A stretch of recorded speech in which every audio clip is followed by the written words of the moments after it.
ನಮಸ್ಕಾರ, ಪ್ರಜಾರಾಜ್ಯ ಕನ್ನಡ ನ್ಯೂಸ್ಗೆ ಸ್ವಾಗತ. ಹಿಡಕಲ್ ಜಲಾಶಯದ ನೀರನ್ನು ಧಾರವಾಡ ಕೈಗಾರಿಕಾ ಪ್ರದೇಶಕ್ಕೆ ಕೊಂಡೊಯ್ಯಲು ಮಾಡುತ್ತಿರುವ ಕಾಮಗಾರಿ ವಿರೋಧಿಸಿ ನಮ್ಮ ನೀರು ನಮ್ಮ ಹಕ್ಕು ಅಭಿಯಾನ ಇಂದು ವಿವಿಧ ಸಂಘ ಸಂಸ್ಥೆಯ ಮುಖಂಡರುಗಳಿಂದ ಬೃಹತ್ ಪ್ರತಿಭಟನೆ. ನಗರದಲ್ಲಿ ಪ್ರತಿಭಟಿಸಿ ಜಿಲ್ಲಾಧಿಕಾರಿ ಹಾಗೂ ಪ್ರಾದೇಶಿಕ ಆಯುಕ್ತರಿಗೆ ಮನವಿ. ರಾಜ್ಯದಲ್ಲಿ ಬೆಳಗಾವಿ ದೊಡ್ಡ ಜಿಲ್ಲೆ, ಅದಕ್ಕೆ ತಕ್ಕಂತೆ ನೀರಿನ ಬೇಡಿಕೆಯೂ ಹೆಚ್ಚಾಗುತ್ತಿದ್ದು ಈಗಾಗಲೇ 10 ದಿನಕ್ಕೊಮ್ಮೆ ಕುಡಿಯುವ ನೀರು ಪೂರೈಸಲಾಗುತ್ತಿದೆ.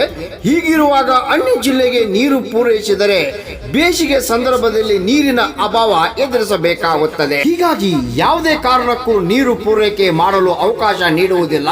ಆದ್ದರಿಂದ ಈ ಯೋಜನೆ ನಿಲ್ಲಿಸಲು ಪಕ್ಷಾತೀತವಾಗಿ ವಿರೋಧಿಸಿ ಎಲ್ಲ ಸಂಘ ಸಂಸ್ಥೆಯ ಮುಖಂಡರು ಪ್ರತಿಭಟನೆ ನಡೆಸಿದರು. ಈ ಸಂದರ್ಭದಲ್ಲಿ ಮಾಜಿ ಸಚಿವ ಶಶಿಕಾಂತ್ ನಾಯಕ್ ಹಾಗೂ ಕರವೇ ಅಧ್ಯಕ್ಷ ದೀಪಕ್ ಗುಡುಗನಟ್ಟಿ ಸೇರಿದಂತೆ ಎಲ್ಲ ಸಂಘ ಸಂಸ್ಥೆಗಳ ಮುಖಂಡರು ಹಾಗೂ ಸಾರ್ವಜನಿಕರು ಪಾಲ್ಗೊಂಡಿದ್ದರು. Ramagouda Patil, Prajarajya Kannada news, Belagavi. Karnataka land revenue ಆಕ್ಟ್ದಲ್ಲಿ ಕನ್ಸರ್ನ್ ತಹಶೀಲ್ದಾರ್ ಅವರು ಪರ್ಮಿಷನ್ ಕೊಡಬೇಕಾಗ್ತದೆ. ಪ್ರೈವೇಟ್ ಲ್ಯಾಂಡ್ದಲ್ಲಿ 3-4 ಫೂಟ್ಗಿಂತ ಕೆಳಗಡೆ ಹಡ್ಡಿ ಪೈಪ್ಲೈನ್ ಹಾಕಬೇಕಾದ್ರೆ ರಿಟರ್ನ್ ಪರ್ಮಿಷನ್ ಕೊಡಬೇಕಾಗ್ತದೆ. ಮತ್ತು ಸಂಬಂಧಿಸಿದ ಜಮೀನಿನ ಮಾಲೀಕರಿಗೆ ಒಂದು ನೋಟಿಸ್ ಕೊಡಬೇಕಾಗ್ತದೆ. ನಿಮ್ಮ ಜಮೀನಿನಲ್ಲಿ ಈ ಥರ ನಾವು ಪೈಪ್ಲೈನ್ ಈ ಸಲುವಾಗಿ ಈ ಉದ್ದೇಶಕ್ಕಾಗಿ ನಾವು ಹಾಕ್ತಾ ಇದ್ದೀವಿ ಅಂತ. ಯಾವುದೇ ರೈತರಿಗೆ ಯಾವುದೇ ಸಾಮಾನ್ಯ ನೋಟಿಸನ್ನು ಸಹ ಕೊಡದೆ, ಯಾವುದೇ ಪರ್ಮಿಷನ್ಗಳನ್ನು ಪಡೆಯದೆ KIDBದವರು ಈ ಥರ ಕಾನೂನು ಬಾಹಿರವಾಗಿ ಪೈಪ್ಲೈನ್ ಹಾಕಕ್ಕೆ ಬರೋದಿಲ್ಲ ಅನ್ನೋದನ್ನು ತಮಗೆ ಈ ಮೂಲಕ ನಾವು ನಿವೇದಿಸುತ್ತೇವೆ. ಇವತ್ತು ಇಲ್ಲಿ ನೀರನ್ನು ತುಡುಗು ಮಾಡಿ ಹಿಡಕಲ್ ಡ್ಯಾಮ್ನಿಂದ ಧಾರವಾಡ ಇಂಡಸ್ಟ್ರಿಯಲ್ ಏರಿಯಾಕ್ಕೆ ನೀರು ಒಯ್ತಾ ಇದ್ದಾರೆ. ಆ ನೀರು ಒಯ್ಯುವುದು ಮಂತ್ರಿಗಳಿಗೂ ಗೊತ್ತಿಲ್ಲಂತ, ಜಿಲ್ಲಾಡಳಿತಕ್ಕೂ ಗೊತ್ತಿಲ್ಲಂತ. ಅಂದ್ರೆ ಇದರ ಅರ್ಥ ಧಾರವಾಡದವ್ರು ಕಳುವು ಮಾಡತ್ತಾರೇನೋ ಅನ್ನುವಂಥ ಪ್ರಶ್ನೆ ಇವ್ರ ಮುಂದೆ ಇಡಬೇಕಾಗಿದೆ. ಆ ಕಾರಣಕ್ಕೆ ಇವತ್ತು ಜಿಲ್ಲಾಧಿಕಾರಿಗಳು ಆ ಕೆಲಸವನ್ನ ಬಂದಿಡಬೇಕು. 3 ಜಿಲ್ಲೆದವ್ರು ನೀರು ತಗೋಬೇಕು, ರೈತರು ಕುಡಿಯಾಕೆ ನೀರು ತಗೋಬೇಕು, ಬೆಳಗಾವಿ ನಗರಕ್ಕೆ ನೀರು ತಗೋಬೇಕು, ರೈತರು ಬದುಕಬೇಕು, ಜನವರು ಬದುಕಬೇಕು ಅನ್ನೋ ಹಿನ್ನೆಲೆ ಕೆಲಸ ಮಾಡ್ರಿ. ಆಲ್ರೆಡಿ ನಮ್ಮ ಜಿಲ್ಲೆದಿಂದ ನೀರು ಕೊಡಿದವ್ರು ಕುಡಿಯಾಕ ಅವ್ರಿಗೆ ನವಿಲ್ ತೀರ್ಥದಿಂದ ನೀರಿನ ಸೋರ್ಸ್ ಹೆಚ್ಚು ಮಾಡ್ಕೊಂಡು ಸರ್ ಬೇರೆ ಬೇರೆ ಮೂಲದಿಂದ ನೀರು ತರುವಂಥದನ್ನ ನವಿಲ್ ತೀರ್ಥಕ್ಕಾಗಲಿ, ಹಿಡಕಲ್ ಜಲಾಶಯಕ್ಕಾಗಲಿ ಇನ್ನೂ 2-3 ಜಲಾಶಯ ಅದಾವೆ. ಇವತ್ತು ಎಲ್ಲಿ ಸಮೀಪ ಆಗ್ತದೆ? ಇಲ್ಲಿ ಮನೆ ಸುಜಿತ್ ಅವ್ರು ಹೇಳಾಕತ್ತಿದ್ರು, ಅಲ್ಲಿ ಕಪಾತ್ ಗುಡದಿಂದ ಬೆನ್ನಿ ಹಾಳತ್ತ ನೀರು ಅಲ್ಲಿಂದ ತಂದು ನೀವು ನೀರು ಅಲ್ಲಿ ಧಾರವಾಡ ಉಪಯೋಗ ಮಾಡಿದ್ರೆ ಸಮೀಪ ಆಗ್ತದೆ. ಇದೆಲ್ಲ ಅದಾರ. ಇವತ್ತು ನೀವು ಅವ್ರನ್ನ ಯಾರು ಕೆಲಸ ಮಾಡೋದ್ರ ಅವ್ರನ್ನ ಕರೆಸ್ರಿ, ಕೆಲಸ ನಿಲ್ಲಿಸ್ರಿ, ಮತ್ತು ನಮ್ಮ ಕರೆಸ್ರಿ. ನೀವು ಮಾತಿಗೆ ನಿಮ್ಮ ಜಿಲ್ಲಾ ಇವ್ರಿಗೆ ಯಾರಿಗಾರ ಸತೀಶ್ ಜಾರಕಿಹೊಳಿ ಅವ್ರ ಜೊತೆಗೆ ಮಾತಾಡ್ರಿ, ಮತ್ತು ಕರೆದು ಮಾತಾಡ್ಸ್ರಿ, ಇದನ್ನ ಈ ನ್ಯಾಯ ಒದಗಿಸ್ರಿ ಅನ್ನೋಂಥದ್ದು ಹಾಗೂ ಜಿಲ್ಲೆಯ ಎಲ್ಲ ವಿವಿಧ ಸಂಘ ಸಂಸ್ಥೆಗಳ ಮುಖಂಡರೇ, 3 ವಿಚಾರಗಳ ಬಗ್ಗೆ ತಾವು ಪ್ರಸ್ತಾಪ ಮಾಡಿದ್ದೀರಿ. 3 ವಿಚಾರಗಳಿಗೆ ನಾನು ಒಂದು ಸ್ಪಷ್ಟೀಕರಣ ಕೊಡ್ತೀನಿ. ಮುಂದಿನ ಕ್ರಮ ಜಿಲ್ಲಾಡಳಿತದಿಂದ ನಾವು ಏನು ಮಾಡ್ತಾ ಇದ್ದೀವಿ ಅದನ್ನು ಸ್ಪಷ್ಟವಾಗಿ ತಮಗೆ ಹೇಳ್ತೀನಿ. ಮೊಟ್ಟ ಮೊದಲನೇದಾಗಿ ಈ ಟ್ರಿಬ್ಯುನಲ್ ಆರ್ಡರ್ ಅಂತೆ ಕರ್ನಾಟಕ ರಾಜ್ಯಕ್ಕೆ ಹಾಗೂ ಕೈಗಾರಿಕಾ ಕ್ಷೇತ್ರಕ್ಕೆ, ಕೃಷಿ ಕ್ಷೇತ್ರಕ್ಕೆ ಎಷ್ಟು ಮೀಸಲಾತಿ ಇರಬೇಕಂತ ಹೇಳಿ ವಕೀಲ್ ಸಾಹೇಬರು ಹೇಳಿದ ಹಾಗೆ ಬಹಳ ಸ್ಪಷ್ಟವಾಗಿ ಡೈರೆಕ್ಷನ್ ಇದೆ. ಅದು ನಾವು ಒಪ್ಕೊಳ್ತೀವಿ.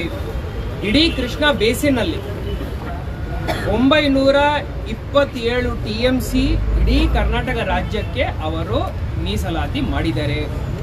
ಅದರ ಪೈಕಿ ಒಟ್ಟು ಸೇರಿ 87.7 TMC ಕೈಗಾರಿಕಾ ಪರ್ಪಸಸ್ಗೋಸ್ಕರ ಇಡೀ ಕೃಷ್ಣಾ ಬೇಸಿನಲ್ಲಿ ಎಲ್ಲ ಕಡೆನೂ ಅವರು ಯೂಸ್ ಮಾಡ್ಕೋಬಹುದಂತ ಹೇಳಿ ಮಾಡಿದ್ದಾರೆ.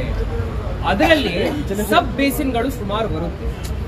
ಮಾರ್ಕಂಡೇಯ ಒಂದು ಸಬ್ ಬೇಸಿನ್ ಇರ್ಬೋದು, ಹಿರಣ್ಯಕೇಶಿ ಬೇರೆ ಸಬ್ ಬೇಸಿನ್ ಇರ್ಬೋದು, ಘಟಪ್ರಭಾ 1, 2, 3 ಅಂತ ಸೇರಿ ಒಂದು ಸಬ್ ಬೇಸಿನ್ ಇದೆ. ಈ ಸಬ್ ಬೇಸಿನ್ಗಳಲ್ಲಿ ಕೃಷಿ ಚಟುವಟಿಕೆಗಳಿಗೆ ಇರಿಗೇಷನ್ಗೋಸ್ಕರ 81.8 TMC ವಿಡ್ರಾವಲ್ ಅಂತ ಅವರು ಇಟ್ಕೊಂಡಿದ್ದಾರೆ. ನಮ್ದು ಕೆಪಾಸಿಟಿ ಎಷ್ಟಿದೆ? ಅದು ಬರೀ ಡ್ಯಾಮ್ ಕೆಪಾಸಿಟಿ. ಇಡೀ ರಿವರ್ ಬೇಸಿನಲ್ಲಿ ಇರುವಂಥ ನೀರು ಪೈಕಿ ನಾನು ಈಗ ತಮಗೆ ಹೇಳ್ತಾ ಇದ್ದೀನಿ. 81.8 TMC ಇರಿಗೇಷನ್ಗೋಸ್ಕರ ಅವರು ಮೀಸಲಾತಿ ಇಟ್ಟಿದ್ದಾರೆ. ಯಾರು? ಟ್ರಿಬ್ಯುನಲ್ ಅವರು ಇಟ್ಟಿದ್ದಾರೆ. ಅದಲ್ಲದೆ ಕುಡಿಲಿಕ್ಕೆ ನೀರು ಅಂತ ಹೇಳಿ 0.39 ಅಂದ್ರೆ 0.4 ಅಂದಾಜು TMC ಅನ್ನು ಅವರು ಕುಡಿಯಲಿಕ್ಕೆ ನೀರುಗೋಸ್ಕರ ಅವರು ಇಟ್ಕೊಂಡಿದ್ದಾರೆ. ಅದಲ್ಲದೆ ಟೋಟಲ್ ಇಂಡಸ್ಟ್ರಿಯಲ್ ಪರ್ಪಸಸ್ಗೆ ಇಡೀ ರಿವರ್ ಬೇಸಿನಲ್ಲಿ 0.1 TMC ಅಲೋಕೇಶನ್ ಅಂತ ಇಟ್ಟಿದ್ದಾರೆ. ಈ ಅಲೋಕೇಶನ್ ವರ್ಸಸ್ ವಿತ್ಡ್ರಾವಲ್ದು ಅವರೊಂದು ಫಾರ್ಮುಲಾ ಕೊಟ್ಟಿದ್ದಾರೆ. ಇದನ್ನು ನಾವು ಸ್ಟಡಿ ಮಾಡಿದೀವಿ. ಫಾರ್ಮುಲಾ ಏನು ಹೇಳುತ್ತೆ ಅಂದ್ರೆ 0.1 ಇಂಟು 100/2.5 ಒಂದು ಫ್ಯಾಕ್ಟರಿ ಇಟ್ಟಿದ್ದಾರೆ. ಇಷ್ಟು ನೀವು ವರ್ಷದಲ್ಲಿ ವಿಡ್ರಾ ಮಾಡಬಹುದು. ಇದನ್ನು ನಾವು ಎಲ್ಲ ನೋಡಿದೀವಿ ಅಂದ್ರೆ ನಮ್ಮ ಘಟಪ್ರಭಾ 1, 2, 3 ಸಬ್ ಬೇಸಿನಲ್ಲಿ 4 TMC ವಾಟರ್ ಅನ್ನು ಇಡೀ ಕೈಗಾರಿಕಾ ಚಟುವಟಿಕೆಗೋಸ್ಕರ ಅವರು ವಿಡ್ರಾ ಮಾಡಬಹುದು. ಇದು ಆರ್ಡರ್ ಅಲ್ಲಿ ಸ್ಪಷ್ಟವಾಗಿದೆ. ಇದರ ಪೈಕಿ ವಕೀಲರು ಹೇಳಿದ್ದಾರೆ, ಮತ್ತೆ ನಾಯಕರು ಹೇಳಿದ್ದಾರೆ, ಕರೆಕ್ಟ್ ಹೇಳಿದ್ದಾರೆ. ಏನು ಹೇಳಿದ್ರು? ಬೇರೆ ಬೇರೆ ಕೈಗಾರಿಕಾ ಕ್ಷೇತ್ರಗಳಿಗೆ ಈಗಾಗಲೇ ಮೀಸಲಾತಿ ಮಾಡಲಾಗಿದೆ ಅಂತ. ಅದನ್ನು ನಾವು ತೆಗೆದು ಎಲ್ಲ ಕ್ಯಾಲ್ಕುಲೇಟ್ ಮಾಡಿ ನೋಡಿದೀವಿ. 0.67 TMC ಬೇರೆ ಬೇರೆ ಕಾರ್ಖಾನೆಗಳಿರ್ಬೋದು, ಶುಗರ್ ಫ್ಯಾಕ್ಟ್ರಿಗಳಿರ್ಬೋದು, ಇಂಡಸ್ಟ್ರಿಗಳಿಗೆ ಇರ್ಬೋದು, ಅದರಲ್ಲಿ ವಿಂಗಡಣೆಯನ್ನು ನಾವು ಸ್ಟಡಿ ಮಾಡಿದೀವಿ. ವಿಂಗಡಣೆ 0.67 ಪೈಕಿ 0.37 ಒಂದು, 0.2 TMC ಒಂದು ಶುಗರ್ ಫ್ಯಾಕ್ಟರೀಸ್ಗೆ, ಇಂಡಸ್ಟ್ರೀಸ್ಗೆ ಮತ್ತೆ ವಿಂಗಡಣೆ ಮಾಡಿ ಮೀಸಲಾತಿ ಇಟ್ಟಿದ್ದಾರೆ. ಇದರಲ್ಲಿ ಇನ್ನೂ 2.9 TMC ವಿಡ್ರಾ ಮಾಡಲಿಕ್ಕೆ, ಕೈಗಾರಿಕಾ ಕ್ಷೇತ್ರಕ್ಕೆ ವಿಡ್ರಾ ಮಾಡಲಿಕ್ಕೆ, ಕೈಗಾರಿಕಾ ಚಟುವಟಿಕೆಯಲ್ಲಿ ವಿಡ್ರಾ ಮಾಡಲಿಕ್ಕೆ ಇನ್ನೂ ಟ್ರಿಬ್ಯುನಲ್ ಅವಕಾಶ ಇದೆ. ಇದು ರೂಲ್ ಪೊಸಿಷನ್ ಹೇಳ್ತೇವೆ. ಇದಾದ್ಮೇಲೆ